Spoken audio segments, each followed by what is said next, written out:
Hi, I'm Bia from nimble.handmade, and as promised in my yarny tales, I am on an adventure with 3 kilometers of yarn, which is the Scrumptious yarn by Scheepjes, and I promised to make you um, some projects out of the 3 kilometers of yarn, and I would publish them on my blog, which of course is available as of now, and I am going to insert this tutorial because I know that not everyone is as acquainted with Tunisian crochet as I am, so let's dive into it. So the yarn I am using is Scheepjes Scrumptious. It's a recycled yarn, and I am falling in love with it, I must say. In the beginning, I wasn't so sure because I'm not always very keen on acrylic yarns or synthetic yarns for that matter, because they tend to shine a bit and they don't look as rustic as I would like it to be. But this yarn really does that, and it also has some in some of the in some of the colors, sorry, you can see that there is this light speckling going on. It really is a beautiful yarn to work with. But of course, you can use other yarns, and you can make your blankets truly yours by your own choice of colors, of course, and choice of yarn. You can use scraps, you can use DK weight, fingering weight, even sports weight. It's all possible. So I'm just going to show you how one part of the blanket, so it's worked up in these strips. So the first strip is this one. As you see, I've made a border, and then you have this kind of V shape, which I will teach you how to make. And well, that's the order of the colors I chose. And for me personally, for my blanket, it will mean that the lighter part will be on the right hand side. Now, of course, depends on how you put it on the couch. And then the darker part will be on the other side. So the darker colors will be on the other side. And the nice thing about it is that when making this in strips, it's quite a portable project, so it's not heavyweight, so you can take it with you. So that's something that's really interesting, I think. So that was just the image, and now I'm gonna show you how to start the strip.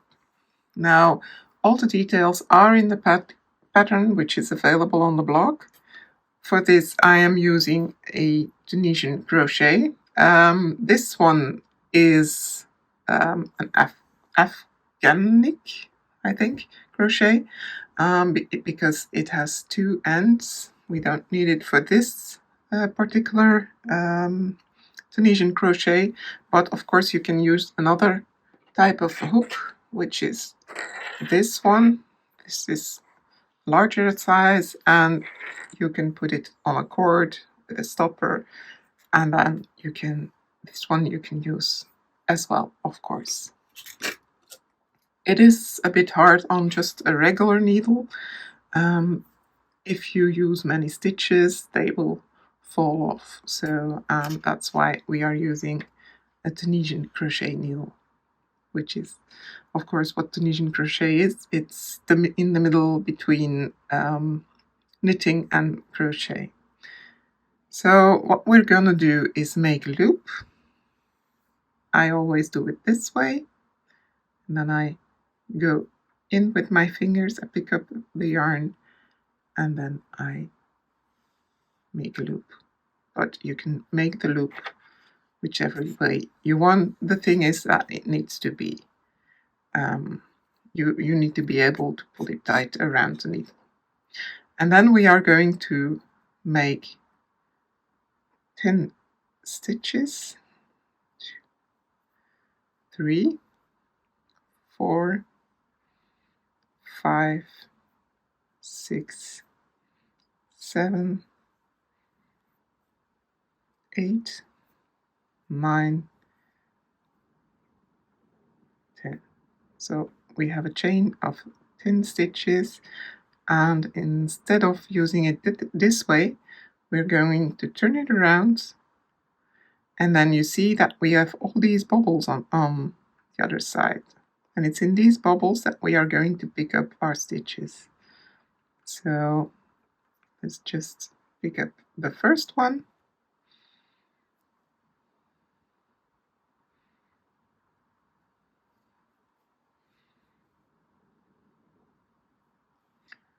And as you can see, it's important to make the chain quite loose.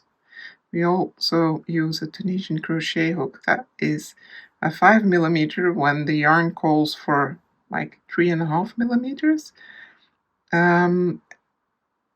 We do this because you need to wiggle around with your needle quite a lot, and the fabric is more dense. The fabric you will be creating is much more dense than just crochet or even knitting. So it will be a double layer because one row is made out of 2 needles. I will show you in a minute. First of all, we now have the stitches on our needle, which are 2, 4, 6, 11 stitches. It's always an uneven number that you need for this pattern. Now, this was the first part of the row. What we are going to do is put a stitch marker on the middle stitch. Now, I don't have a stitch marker here in my office, and I am not going down again. So I'm just going to use this paper clip. It works just fine. It's only for the first rows.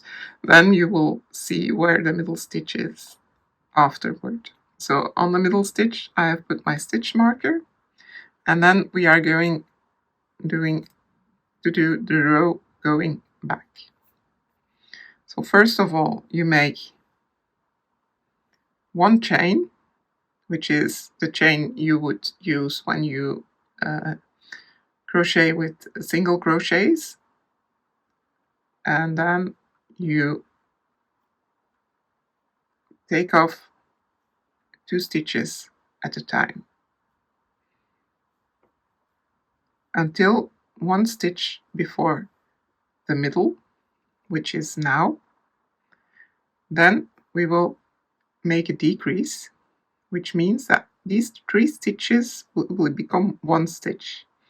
So this is your first stitch, and then you go through the 3 loops at the same time, which makes it 1 stitch.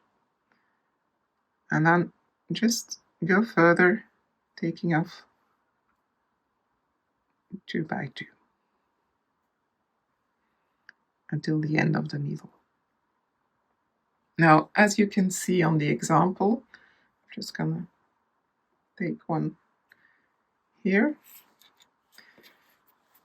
You see that I have made a border, and I have used the purl stitch for that. This was quite intentional because you want to have a border around your blanket. So at the top and at the bottom you have this border in purl stitch. Purl stitch is not the easiest stitch to start with, but it's only 2 rows, and then you go on with the Tunisian knit stitch. So let's dive into the difficult part, and then it will become much easier.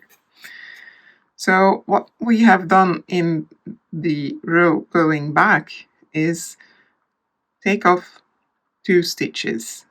If we continue doing this, we will have a triangle. So we need to make these 2 stitches again, and in order to get that in the V shape, we are going to increase at the ends of the row. So we do that by making a full Tunisian stitch. So you put in your needle between those 2 stitches and you pull up a loop. That's the extra stitch. Then we are going to put the yarn in front of our needle, go through this leg of the stitch, and then purl it like this.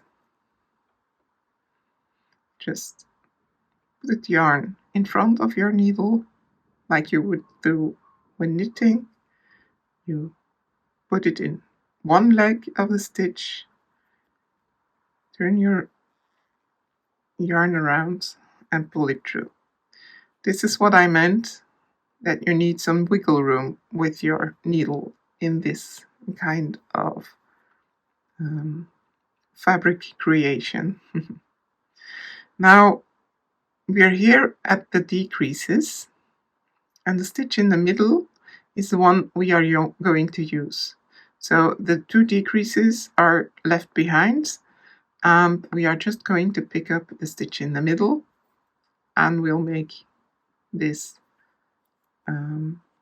purl stitch in this one as well. Then we work our way to the end.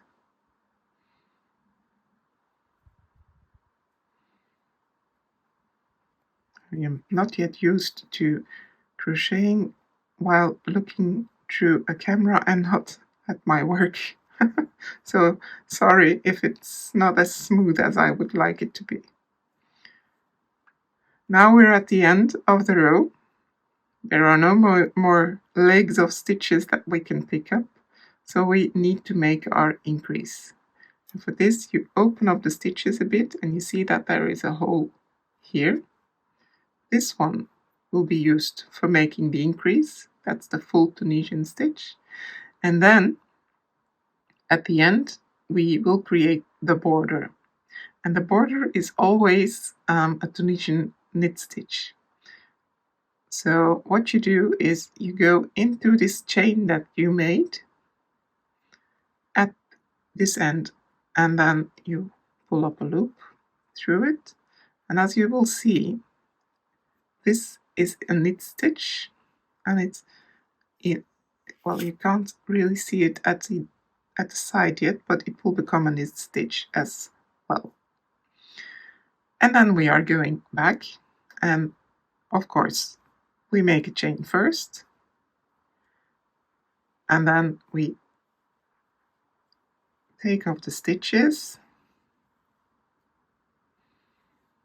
and then we are here in the middle, which means it can be helpful to put your stitch marker in this stitch every time, but you will start to see where the middle is as soon as you go back, as soon as you are further on in your work. So this one is going to be the decrease. These 3 stitches will become 1 stitch, so I need to pull through 4 loops. And then we just go to the end of the row.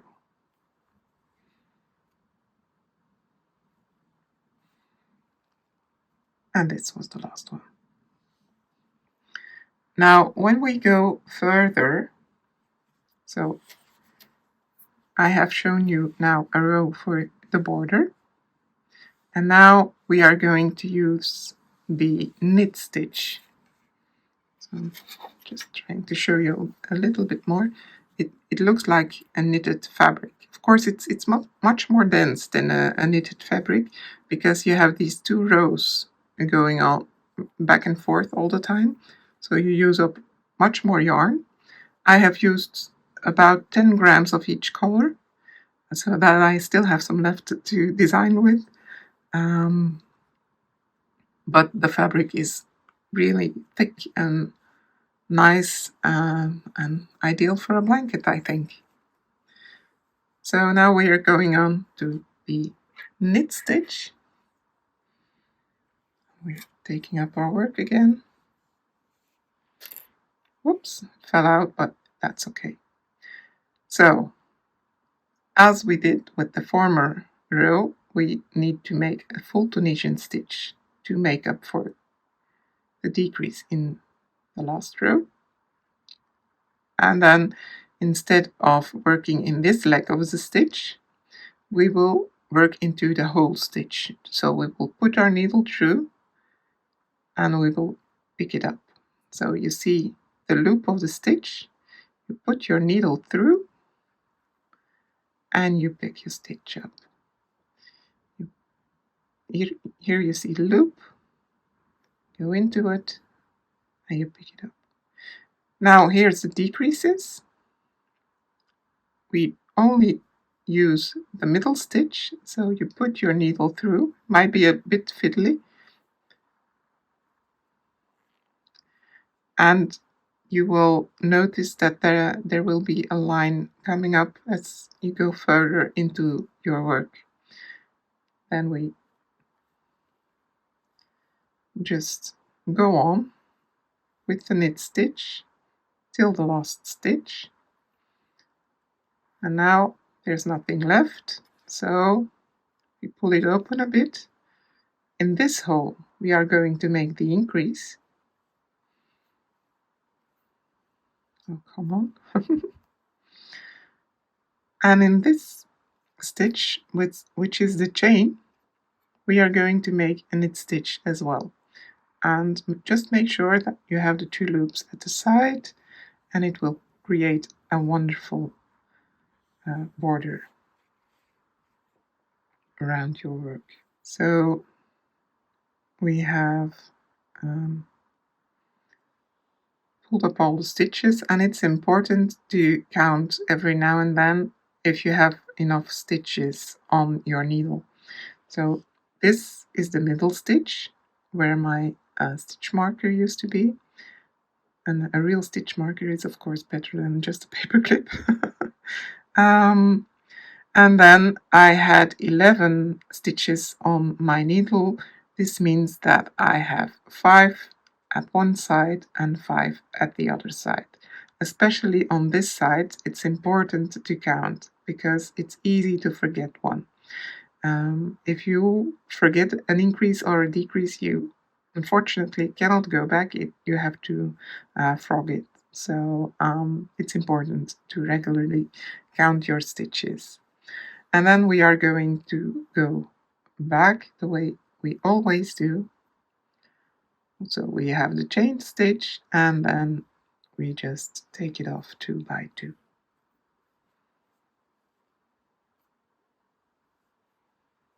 And here in the middle, of course, we are going to take these 4 stitches together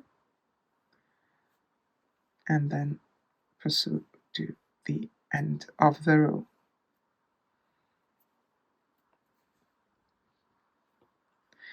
Now, at the end of our work, I'm just going to show you this example. We will, so that's the back of the work. It kind of looks like knit work.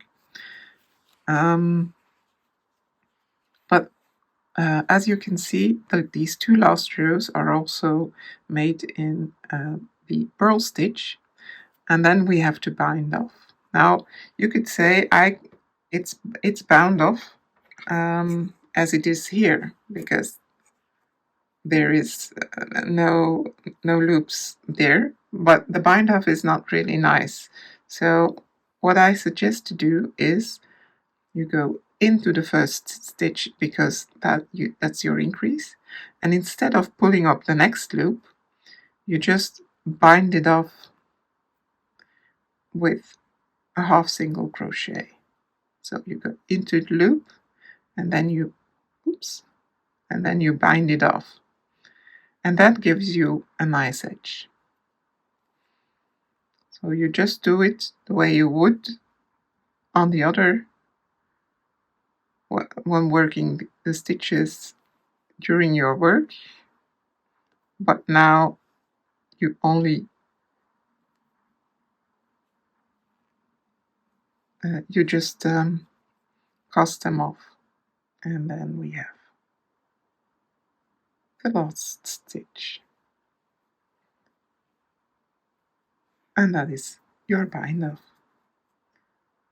Oops. So these are all the stitches that are used in the pattern. The pattern is available for free on the blog. Let me show you once again an example of a row.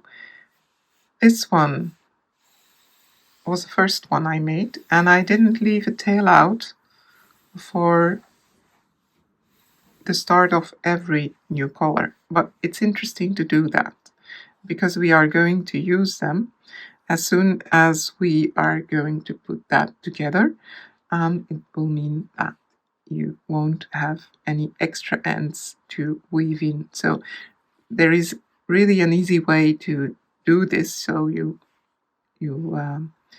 make this small skein of yarn, and then you tie it a little bit, and then you put your fingers in and you make it turn, and this you put over this little end, and there you go.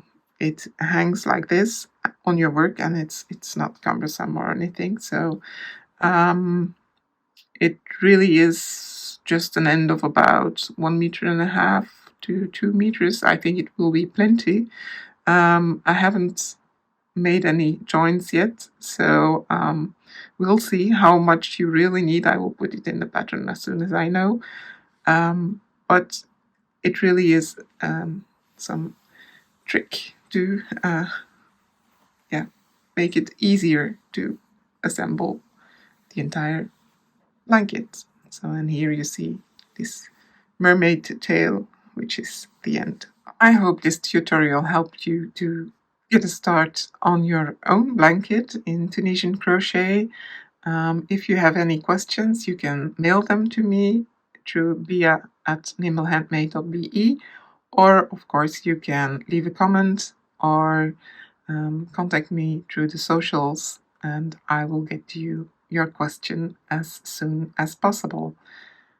Feel free to subscribe to the channel so that you get updated when I do the join, and you get updated on all the projects that I'm working on with this 3 kilometer challenge and my other projects as well. And well, that's it for now from Belgium. I hope you enjoyed, and see you next time. Bye!